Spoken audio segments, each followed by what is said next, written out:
Olá pessoal, tá tudo bem com vocês? Você já ouviu falar ou conhece a palavra wético, que a gente pode traduzir como o vírus do canibalismo? Hoje eu quero refletir aqui um pouco com vocês sobre as possibilidades que essa palavra encerra. Eu sempre costumo dizer que as palavras elas têm muitos significados, muitas vezes significados profundos que nós nem sempre captamos num primeiro momento, e com essa não é diferente. Essa palavra ela era usada por grupos indígenas norte-americanos, e qual que é o sentido dela? Ela se refere a um vírus que eles acreditavam que as pessoas, que os conquistadores tinham, que era o vírus do canibalismo, de entender que eu preciso da vida do outro para mim. Eles entendiam que esse patógeno engana as pessoas e as leva a acreditar que elas precisam da vida do outro para poder viver, levando a um canibalismo. A gente não precisa ir muito longe, na história. Vários povos fizeram isso durante muito tempo. Aqui mesmo no Brasil, o povo tupinambá fazia isso grandemente. Quando os portugueses chegaram aqui, eles se espantaram com a antropofagia, que muitos deles não tinham contato anterior. Algumas representações em desenhos mostram lá um visitante chegando numa tribo e sendo preparado, aí fazem uma fogueira, vão colocar ele para ser sacrificado. Isso era real, era realmente assim que acontecia. Mas voltando para o sentido da palavra wético, para que isso possa acontecer, para que eu entenda que a partir da vida do outro eu posso me alimentar, é necessário que exista uma doença anterior, um vírus que se replica, que ele vai se expandindo e vai contagiando outras pessoas. Olha que interessante. E aí eu chamo a atenção, faço um adendo aqui para como o meu pensamento e a física quântica se encaixam nisso. Tudo que existe é consciência. Tudo antes de acontecer, antes de existir manifesto, ele existe na forma de consciência. Se a gente parar para pensar, um vírus é a mesma coisa. Como é que esse vírus surgiu? Quais as intenções? Qual a energia que o gerou fisicamente? Ainda refletindo sobre a natureza do vírus, um vírus é um pedaço de DNA. Ele nem completo é. Muitas pessoas dizem que um vírus não é vivo, outras dizem que é, mas em síntese, um vírus existe e tem uma intenção por trás. Quer consciente ou inconscientemente, ele age. E para que isso se manifeste no físico, existiu e existe antes na consciência. Quando a gente olha para um vampiro, por exemplo, ele tem o mesmo princípio. A gente não vê vampiros da forma que eles costumam ser retratados em filmes, novelas e livros, como um ser da noite que se transforma num morcego ou alguma coisa do gênero, que morde o pescoço e chupa o sangue. O sangue simboliza a vida. Um vampiro é um ser que tem uma vida incompleta e ele precisa da vida do outro, do sangue do outro. A gente pode não ter esse tipo de vampiro, mas eu tenho certeza que você convive com diversos vampiros energéticos. Basta você começar a perceber como é que você se sente com aquela pessoa que talvez seja seu amigo, ou você entenda que seja seu amigo, no seu ambiente de trabalho, na sua família, enfim. Da mesma forma que tem pessoas que nos transmitem uma boa energia, nos fazem sentirmos melhor, para cima, também tem aquelas pessoas que sugam a nossa energia, que parecem nos deixar deprimidos, para baixo, até com dores de cabeça, com mal-estar físico mesmo. Tem um escritor chamado Paul Levy, que ele escreveu o livro Dissipando o Ético, e nesse livro ele coloca como isso age, o egoísmo como uma doença, não permitindo que nós enxerguemos a realidade, que somos todos conectados. Ele chama isso de egofrenia. Tem até um trecho dele que eu considero muito bacana, que ele diz o seguinte: a civilização moderna padece de um extremo domínio dos aspectos racionais e intelectuais da mente, da empatia e de nós mesmos. E aí é interessante a gente pensar nisso, Como é que um vírus consegue se propagar tanto? A gente pode pensar num vírus também. Um outro exemplo que eu acho interessante a gente refletir é trazido no filme, na obra A Origem, que tem como ator principal Leonardo DiCaprio. Nesse filme, logo no início, ele fala para o outro personagem: você sabe qual é o vírus mais poderoso, aquele indestrutível, que não tem o que fazer e tal? É uma crença, é um pensamento. Depois que essa crença se arraigou na mente da pessoa, não tem mais como tirar. E caminhando um pouquinho mais na compreensão do que é um vírus, e levando ele para a consciência, é só a gente prestar atenção em como as crenças se propagam, em como, quando é injetada uma energia muito grande, uma carga energética numa crença, ela se torna poderosa. Hitler tinha uma crença muito poderosa e todo mundo viu no que deu. E é lógico que isso serve tanto para o bem quanto para o mal. Mahatma Gandhi também, Nelson Mandela também. Tem um outro livro também chamado Colombo e Outros Canibais, de Jack D. Forbes, que ele também descreve isso, de como todos os invasores estavam acometidos por essa doença.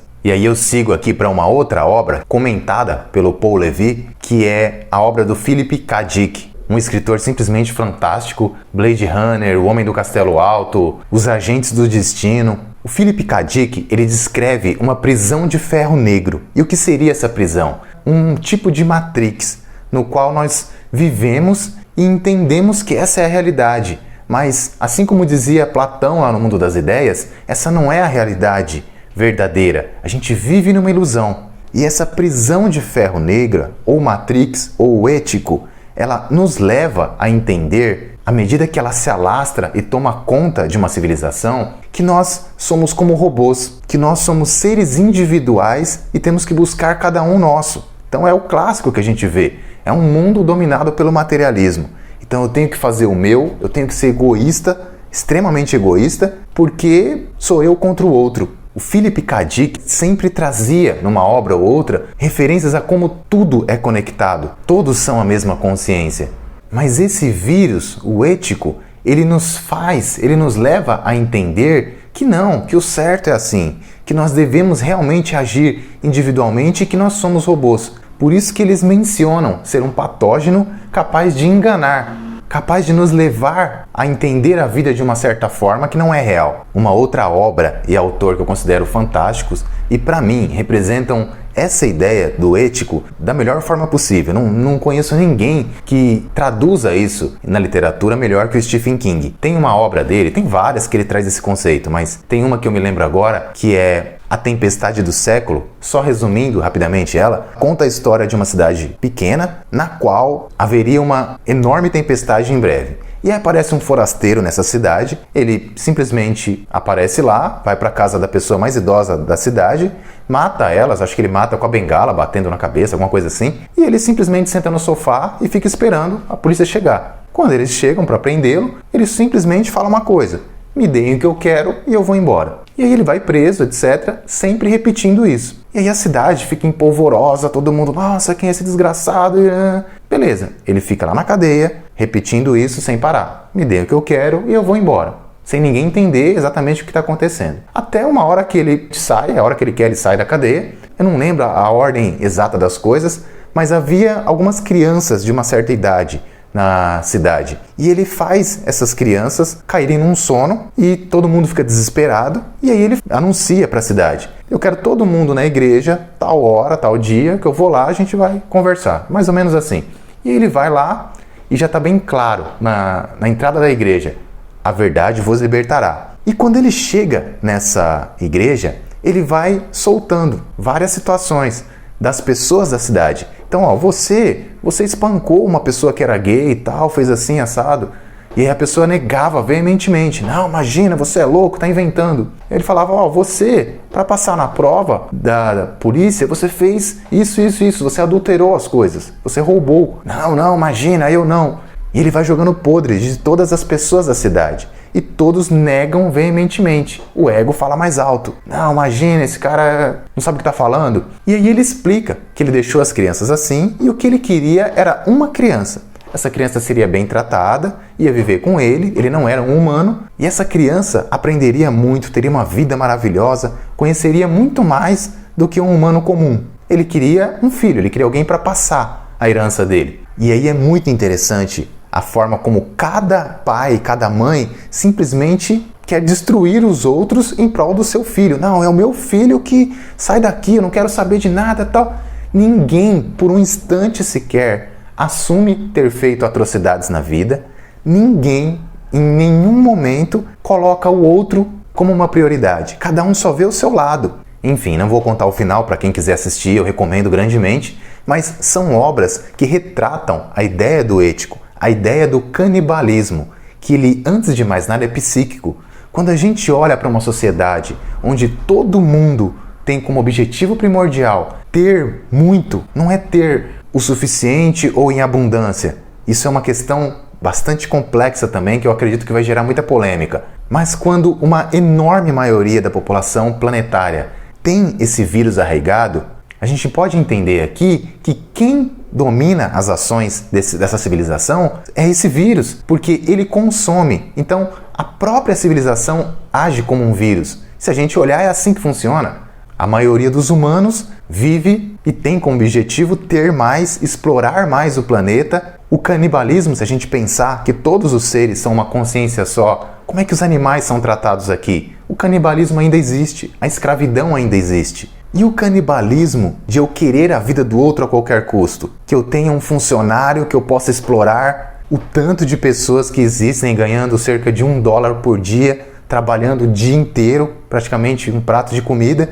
toda a natureza sendo devastada, animais torturados em prol de dinheiro e poder, é claro. E aí, mais uma reflexão que eu tenho certeza que algumas pessoas farão é que tudo isso não faz sentido, porque não, mas nós temos que prosperar, nós temos que crescer, evoluir, capitalismo, ganhar muito dinheiro. Algumas dirão, mas lá atrás foi dito, eu lhes darei vida e vida em abundância. Enfim, tem N interpretações, inúmeras. Só que a gente tem que parar para pensar com a consciência. É uma questão de inteligência. Nós vivemos num planeta finito. E olha que pensamento interessante. Todos os seres na Terra, eles vivem apenas com o necessário. Se a gente pegar, por exemplo, um peixe, uma baleia, ela vive no oceano, então ela compartilha tudo ali, está livre, etc. Beleza, só que ela só tira do oceano aquilo que ela precisa. Você não vai ver um tigre, um leão, ele estocando alimento e deixando tudo só para ele, deixando todos os outros leões com fome. Isso não vai acontecer. Se nós víssemos isso na natureza, rapidamente as pessoas diriam, nossa, isso aqui é uma doença, isso aqui é uma loucura, que absurdo. Só que os humanos enxergam isso como uma coisa maravilhosa, esplendorosa. E aí o que eu estou dizendo aqui? Você não deve ganhar dinheiro, você não deve trabalhar para crescer e tal. Não tem nada a ver com isso. Você deve sim fazer tudo isso. Mas quando uma pessoa ganha, como foi o caso do ano passado, $9.387 por segundo, eu acho que seria interessante a gente ter uma reflexão sobre até que ponto vai isso. Será que é possível que toda a população, já praticamente 8 bilhões de pessoas, ganhem em questão financeira $9.387 por segundo? Enfim, pessoal, a ideia, como eu sempre costumo dizer para vocês, é lançar uma reflexão. Eu penso que essa palavra, o ético, esse sentido todo, ele é extremamente significativo, extremamente importante para a gente pensar. O pensamento humano, ele tende muito para o dualismo. Ou é isso, ou é aquilo, é 8 ou 80. Então eu vou defender que tem que ser dessa forma, ou não, tem que ser da outra forma. E aí eu convido vocês a pensarem, será que não é possível existir um equilíbrio? E quem é que vai definir esse equilíbrio?